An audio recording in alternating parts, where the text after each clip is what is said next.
Olá! Hoje a gente vai fazer um tour pelo e-book do Caos ao Controle do César Leite. A ideia aqui é percorrer o caminho para transformar aquela bagunça financeira em paz e propósito de vida. Vamos lá? Bom, vamos começar com a pergunta que, para muita gente, dá até um frio na barriga. Sabe aquela sensação de não ter a menor ideia de para onde o dinheiro foi no fim do mês? As contas se acumulando? Pois é, reconhecer esse ponto de partida, por mais frustrante que seja, é o primeiríssimo passo. E quem nos guia nessa jornada é o próprio César Leite. A história dele não é teoria de livro, sabe? É uma prova real de que é possível sair do aperto. Ele mesmo começou do zero, juntando moedas e, com muita persistência e fé, conseguiu virar o jogo. A autoridade dele vem da prática, da experiência de quem já esteve lá. Ok, vamos mergulhar nisso. A jornada que o livro propõe é muito bem estruturada. A gente vai passar por 4 fases que são essenciais. Primeiro, o diagnóstico, para a gente entender onde está pisando. Depois, o plano de ação, com os passos práticos. Aí vem a construção de novos hábitos, para a coisa não desandar. E, por fim, a visão de futuro, para poder prosperar de verdade. A primeira etapa, gente, é a mais crucial: encarar a realidade de frente. Não adianta nada fazer um plano mirabolante se a gente não tem um diagnóstico honesto, né? E o legal aqui é que o livro une a análise prática com um alinhamento de valores, de propósito. Essa passagem de Provérbios já chega com uma força impressionante, né? Isso mostra que a gente não está falando só de números, a gente está falando de liberdade. Estar endividado é, de certa forma, uma escravidão moderna. E ter essa clareza é o que dá a motivação de verdade para mudar. Então, o ponto de partida envolve ações bem concretas e também espirituais. A primeira coisa, anotar todas as dívidas, sem deixar nenhuma de fora. Isso traz luz para o caos. E, segundo o autor, alinhar essa jornada prática com a fé, entregando as finanças a Deus, fortalece a caminhada e dá um propósito muito maior para cada decisão. Certo. Com o diagnóstico feito, é hora de arregaçar as mangas e agir. A gente entra agora na segunda parte, onde a estratégia entra em campo. É aqui que o controle começa a ser retomado de um jeito que a gente consegue ver e sentir. O planejamento aqui é visto como um ato de sabedoria. E essa passagem de Lucas é perfeita para ilustrar o conceito de orçamento, né?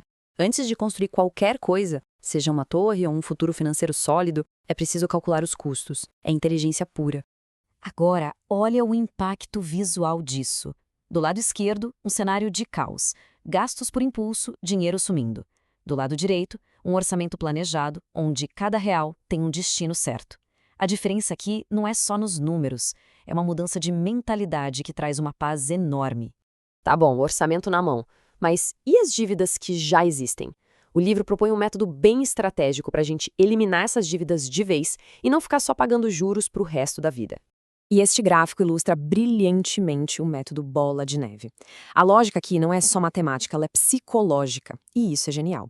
A gente começa pela menor dívida, concentrando todo o esforço extra nela. Quando você quita a primeira, aquela sensação de vitória te dá um gás enorme para ir para a próxima. Aí você pega o valor que pagava nela e joga para a segunda dívida. Isso cria um impulso, um efeito bola de neve que deixa o processo super motivador e muito mais fácil de seguir até o fim. Sair das dívidas é uma vitória e tanto. Mas a jornada não para por aí. Vamos para a parte 3, que é sobre como manter o controle no longo prazo. O segredo está em transformar as ações em hábitos que ficam para sempre. Essa frase é a essência da mudança que dura. A organização financeira não é feita de um grande ato heróico, mas de pequenas decisões consistentes, dia após dia. Ser fiel em administrar bem o pouco que se tem é o que nos prepara para administrar o muito lá na frente.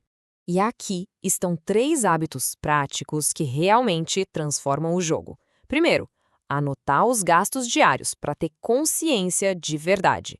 Segundo, aprender a dizer não para o que não é essencial. E terceiro, poupar, mesmo que seja um pouquinho, mas todo santo mês. São atitudes simples que juntas constroem uma verdadeira fortaleza financeira. Com a casa em ordem e os bons hábitos no lugar, finalmente a gente consegue olhar para frente. A última parte do livro nos ensina a ir além da estabilidade, buscando multiplicar e proteger tudo o que foi conquistado. Na visão do livro, investir é um ato de semear. É plantar com paciência e com fé. Essa passagem de Eclesiastes lembra a gente que os resultados não são imediatos. É preciso semear hoje, com sabedoria, para poder colher os frutos lá no futuro. Essa linha do tempo é perfeita para a gente ver o poder dos juros compostos e da paciência. O primeiro ano é só a semente. Com 5 anos, o crescimento já é bem visível. Em 10 anos, a colheita se torna exponencial. O tempo é, sem dúvida, o maior aliado de quem investe com consistência. E para proteger tudo isso que foi construído, existem alguns pilares fundamentais. Primeiro, ter uma reserva de emergência para os imprevistos. Segundo, evitar decisões baseadas na emoção do momento. Terceiro, se manter firme nos princípios que te trouxeram até aqui. E, por fim, usar os recursos com gratidão e com propósito. E vale um registro importante, o e-book do Cesar Leite foi desenvolvido com a mentoria do projeto Missão Mulher Digna Minha Renda, da Mônica Leite, que é um trabalho focado em fortalecer a presença digital com propósito. Depois de ver essa estrutura toda, esse caminho claro e poderoso, a pergunta final é essa. O mapa foi apresentado. A decisão de dar o primeiro passo é o que separa a intenção da verdadeira transformação. E para quem quer continuar nessa jornada, os próximos passos são bem simples. Siga o canal Organiza Seu Dinheiro para receber mais conteúdos como este e acesse o link que está na descrição para ler um trecho do e-book do Caos ao Controle. Bom, foi um prazer apresentar essa visão geral do trabalho do Cesar Leite. Lembre-se, organização financeira é muito mais do que números. É um caminho para a liberdade e para a realização de sonhos. Até a próxima!